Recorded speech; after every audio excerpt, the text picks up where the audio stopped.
Welcome back नाजरीन, clinic online में दोबारा खुशामदीद कहता हूँ। आज हम बात कर रहे हैं हिप बोन फ्रैक्चर के हवाले से। जब तक इंसान चल रहा होता है, फिर रहा होता है ना, तो सोच भी नहीं सकता कि, और अंदाज़ा भी नहीं होता कि खुदा ना खास्ता कभी ऐसा भी वक्त आ सकता है कि इंसान बिस्तर पे लेट जाए, उठ ना सके, क्योंकि जो हड्डियों का पूरा जाल बिछाया हुआ है, तो इसमें कुछ हड्डियाँ ऐसी हैं जो कि हमारी जिस्म की हरकत में इंतहाई वाइटल रोल प्ले करती हैं। और आज जिस बोन पे बात हो रही है वो हिप बोन है, क्योंकि वो ऊपर का हिस्सा जो हमारा धड़ है और निचला हिस्सा, उसके दरमियान का एक रिश्ता है। और हिप बोन फ्रैक्चर के जो रीज़न्स हैं वो इसमें एक रोड ट्रैफिक एक्सीडेंट्स हैं या कहीं से कोई गिर जाए, लेकिन एक बहुत बड़ा रीज़न जो हमारे मुल्क में बहुत कॉमन है वो है ऑस्टियोपोरोसिस, यानी हड्डियों का भुरभुरापन। इस हवाले से ब्रेक पे जाने से पहले बात हो रही थी डॉक्टर तैयब आसिम साहब, कंसल्टेंट ऑर्थोपेडिक सर्जन, जो हमारे साथ मौजूद हैं। डॉक्टर साहब ये बताइए, ऑस्टियोपोरोसिस अगर किसी को डायग्नोज करना हो, आज जितनी ख़वातीन देख रहे हैं या मर्द देख रहे हैं, तो क्या तरीक़ेकार है? देखें, इसका तो ये है कि एक तो फैमिली हिस्ट्री देखें कि उनकी फैमिली में किसी और को ऑस्टियोपोरोसिस कैसे आप हमारे नानी दादियों के ज़माने में तो डेक्सा स्कैन ही नहीं होता। बिल्कुल एग्जैक्टली वो तो मालूम हो जाता कि हड्डी टूट गई थी, उनका गोला लगा था, उनके बहुत बार बार हड्डियाँ टूटी थी। लेकिन उससे सबसे अब तो ये है कि आपका 1 पॉइंट करके आप डेक्सा स्कैन करवा दें। ये क्या होता है डेक्सा स्कैन? अच्छा, डेक्सा स्कैन क्या होता है? डोर एनर्जी एब्जॉर्बियोमेट्री होती है ये। अब बेसिकली ये तीन चार जगहों से वो नॉर्मल बोन और उस एज रिलेटेड से करके एक ग्राफ बनाते हैं। X-ray colour sort of X-ray, it's not X-ray. नहीं, लोग असल में डरते हैं कि जाएंगे खून निकालेंगे, कहीं हड्डी का गूदा निकालेंगे। नहीं, not at all, not at all. तो ये, और ये बहुत लेटेस्ट तो नहीं, लेकिन अच्छे खासे सालों से आया हुआ है पाकिस्तान में, बाहर में तो खैर था ही था। तो उसके अंदर क्या होगा, टी स्कोर निकालते हैं। उस टी स्कोर के अंदर अगर -2.5 से ऊपर है और इन बिटवीन -1.5 से 2.5 तो वो एक मतलब दूसरी पिक्चर होती है, और डेफिनेट होता है -2.5 से अगर और नेगेटिव में जाए, और नेगेटिव ऊपर -3 जाए तो फिर हड्डियां कमज़ोर हो गई हैं। उसकी फौरी तौर पर ट्रीटमेंट लेनी चाहिए। और उसके साथ साथ आपका फिजिकल एक्टिविटीज़, कैल्शियम लेना, वॉक करना, एक्सरसाइज करना, और जो चीज़ें हैं जो उसको बढ़ाती हैं या मुद्दे माविन होती हैं, यानी उसको बढ़ाने में ऑस्टियोपोरोसिस के, मसलन कोई अल्कोहल ले रहा है वो ना ले, स्मोकिंग कर रहा है स्मोकिंग ना करे, जो अगर उसकी फैमिली हिस्ट्री के अंदर है उसी हिसाब से वो अपने आप को मतलब एहतियात करते हुआ चले, स्टिक ले रहे साथ, तो ये अवॉइड कर सकते हैं। अच्छा, धूप? हाँ, धूप का ले, यानी calcium in the form of vitamin D ले, बिल्कुल धूप में वॉक करे। तो ये चीज़, vitamin D middle age, young age में भी, ओल्ड एज, सब में बन रहा होता है धूप में? बिल्कुल बन रहा होता है, बिल्कुल। इसमें एक चीज़ और भी एहतियात करनी चाहिए, ख़ासतौर पर हमेशा कहता हूँ जो ख़वातीन बुर्का इस्तेमाल करती हैं वो काला बुर्का ना ले, दूसरा बुर्का पहन ले, दूसरे कलर, क्योंकि वो होती है आपके जो रेज़ हैं वो एब्जॉर्ब नहीं हो पाएंगी काले लिबास के अंदर। तो आप दूसरे कलर का ले लें, वाइट कर लें या दूसरा कर लें, या उस वक्त वॉक करें। कितनी देर की धूप में एक्सपोज हो, क्योंकि ये तो बड़ा मसला है। ये बड़ा कॉमन, हाँ बिल्कुल सही, 20 to 25 मिनट्स तो अगर आप लें तो बहुत। कौन सी वाली धूप, दोपहर की? नहीं, मतलब मैं कहता हूँ ठंडी धूप, ऐसा ना अपने आप को बर्न कर लें, सन बर्न ना करें। लेकिन ये कि अगर मॉर्निंग 9-10 बजे का, उस वक्त गर्मियों भी 9-10 बजे इतना सख्त नहीं होता है, और शाम को 4-5 बजे जब ज़्यादा होता है। लेकिन एक्सपोजर, यानी आपका एक्सपोजर होना चाहिए ओपन एनवायरनमेंट का। अच्छा, वॉक एक्सरसाइज से?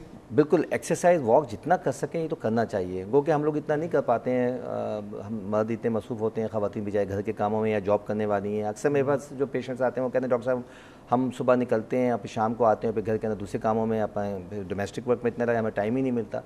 तो उसके लिए अगर आपको वॉक करना है तो वॉक आप घर में भी कर सकते हैं, ऐसा नहीं है। लेकिन अगर आप धूप का एक्सपोजर लेना है तो उसके लिए कोशिश ये करें कि आप किसी न किसी अंदाज में सुबह के वक्त को टाइम निकालें। You have to work on it. अच्छा, सप्लीमेंट्स अमूमन आपको पता है मार्केट में over the counter calcium supplements, calcium vitamin D के सप्लीमेंट्स हैं, क्या वो लेना ज़रूरी? बिल्कुल लेना है, लेना चाहिए बिल्कुल। मेरा ख्याल है कि 40+ ख़वातीन को बिल्कुल लेने चाहिए। जैसे फरा साहिबा ने कहा कि वो ऑस्टियोमिक्स के नाम से कोई ले रही हैं कैल्शियम। और हाँ, जो भी देखें, एक चीज़ ख्याल अच्छी कंपनीज का हो जो सही हो, और वो बिल्कुल लें। और खाली 40 नहीं बल्कि कैल्शियम तो लें, खासतौर पे जो लैक्टेटिंग वुमेन है उनको दें, उनको ज़रूरत पड़ती है। हमारे दूध में भी तो होता है कैल्शियम। हाँ, मैं थोड़ा सा वही आ रहा था कि जो हमारी नेचुरल सोर्सेज हैं, जो भी डेयरी प्रोडक्ट्स हैं, जिसके अंदर मिल्क आ गया, योगर्ट आ गया, चीज़ आ गया और आइसक्रीम आ गई, तो इसके अंदर आप लें। आइसक्रीम के अंदर भाई आइसक्रीम किससे बनती है? कोई बात नहीं, वॉक करें। अच्छा, वॉक करें, मतलब क्रीम ना खाए आदमी, तो फिर आइसक्रीम में हो। लेकिन ये थोड़ी डेली आइसक्रीम ले, मतलब मैं I am talking about source of calcium. बड़े अच्छे डॉक्टर हैं डॉक्टर साहब आप तो। नहीं, आइसक्रीम खानी चाहिए, आइसक्रीम खानी चाहिए डॉक्टर साहब। मेरे बच्चे अगर सुन रहे हैं तो बड़े खुश होते कि डैड कम से कम मुखालफत तो नहीं करेंगे। डॉक्टर मसूद हैं रहीम यार खान से, उनको शामिल करते हैं इस आइसक्रीम पे। अस्सलाम वालेकुम डॉक्टर मसूद। अस्सलाम वालेकुम। वालेकुम सलाम डॉक्टर साहब, खैरियत से हैं? शुक्र अल्हम्दुलिल्लाह, आप सुनाएं। अल्हम्दुलिल्लाह जनाब। अच्छा, ये मुझे ऑर्थोपेडिक सर्जन साहब से मशवरा करना था। जी बिल्कुल कीजिए। ये मेरा एक्सीडेंट हुआ है तकरीबन 1 माह पहले। तो आई एम सो सॉरी।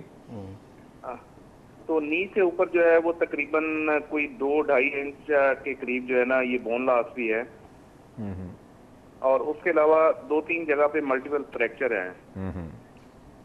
तो उसके लिए क्या सजेशन देंगे डॉक्टर साहब जो है? डॉक्टर साहब कुछ पूछना चाहिए? बिल्कुल, हाँ, सवाल बड़ा अच्छा। ये बताइए डॉक्टर साहब कि आपके कैसे एक्सीडेंट कैसे हुआ था? ये एक्सीडेंट जी, मैं मोटर बाइक पे आ रहा था तो आगे से ट्रैक्टर ट्रॉली जा रही थी, तो उसके साथ एक्सीडेंट हुआ था मेरा। अच्छा, आपको कोई हेड इंजरी तो नहीं हुई? नहीं, हेड इंजरी वगैरह और कुछ नहीं, सिर्फ थाई के करीब यही मसला हुआ अच्छा। है। एक तो नीज के ऊपर जख्म है। नी के ऊपर अभी भी जख्म है। और ये बोन लॉस क्या कह रहे हैं, मतलब बोन लॉस कितना, टोटल लॉस है या पार्शियल लॉस है? नहीं, पार्शियल लॉस है। उसमें दरअसल वहाँ पे एक कट आ गया था, एक वहाँ से जो है ना बोन गिर गई थी एक। ठीक है। अभी जख्म तो बेहतर है काफी हद तक। फ्लेक्सीएटर लगाया था उन्होंने वहाँ पे ऑपरेट करने के बाद। अच्छा, एज क्या है आपकी डॉक्टर निकलवा दिया। डॉक्टर साहब की उम्र कितनी है? How old are you? मेरी उम्र है जी 43 ईयर्स। 43 ईयर्स। ठीक है जी, ठीक है, बहुत शुक्रिया जी डॉक्टर साहब। इनका हाँ देखें, इनका तो बड़ा वही, इनको डिस्टल फीमर का फ्रैक्चर है जो नी से ऊपर है, और उसमें पार्शियल लॉस से वही हुआ कि कम्यूटेड फ्रैक्चर होगा, वो छोटा सा बोन पीस होगा निकल, छोटा या बड़ा पीस 2-3 सेंटीमीटर वो निकल गया होगा। अब आई डोंट नो, ये कह रहे हैं एक्सटर्नल फिक्सेटर लगाया गया है। अब और इनका एक्सीडेंट मेरा ख्याल हुआ है ये 2 महीने पहले, ऐसी कुछ है। लेकिन ये जो मेजर वेट बेयरिंग जो बोन्स होती हैं, इसके अंदर 2-2.5 महीने कुछ भी हैसियत नहीं रखते। ठीक है। अब इनका वो देखना होगा, पूरा एक्सरे की पूरी ज्योमेट्री देखनी पड़ेगी रहीम या खान से। हाँ, रहीम या खान से। अगर ये मेरे पास एक्सरे भिजवा दें और मुझसे ये फ़ोन पे बात कर लें, या अगर आ नहीं सकते तो कम से कम ये फ़ोन पे बात कर लें और एक्सरे दिखला दें मुझे, फिर मैं इनसे कुछ चीज़ें खुद ये डॉक्टर काम करते हैं। हाँ, एक आप फेसबुक पे कभी लॉग इन होते हैं? हाँ, होता हूँ, बिल्कुल होता आप हूँ। फेसबुक पे हमारे क्लिनिक ऑनलाइन के फेसबुक पे आ जाइए। अच्छा। ठीक है, तो तमाम जितने लोग इनसे कांटेक्ट करना चाहें तो वहीं फेसबुक के थ्रू आप अपने इनसे रिश्ते बहाल कर लीजिएगा। हाँ, ये हो सकता है। ठीक है ना, हफ्ते वहाँ में पे एक अपना रोज़ कोई ईमेल अपना कोई भी आप वहाँ पे दे दीजिए।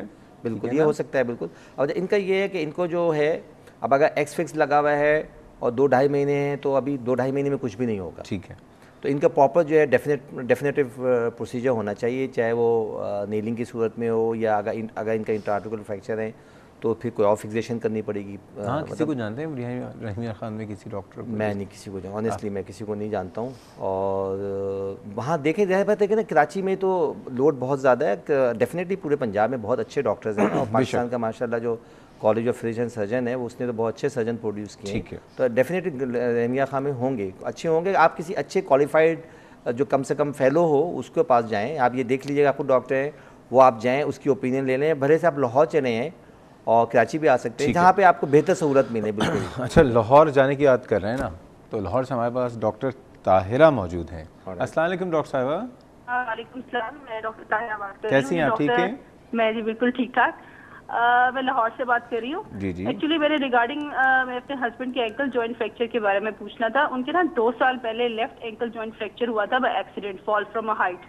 तो डॉक्टर तैयब से मुझे एक्चुअली आज यही पूछना है कि उनका काफ़ी इलाज करवा चुके हैं। उनके ना ओपन वुंड फ्रैक्चर था, तो वो यहाँ शेख जायद हॉस्पिटल में ऑपरेट करवाया था। मतलब उसमें फिर स्क्रूज वगैरह थे, 2 वायर्स, 3 स्क्रूज थे।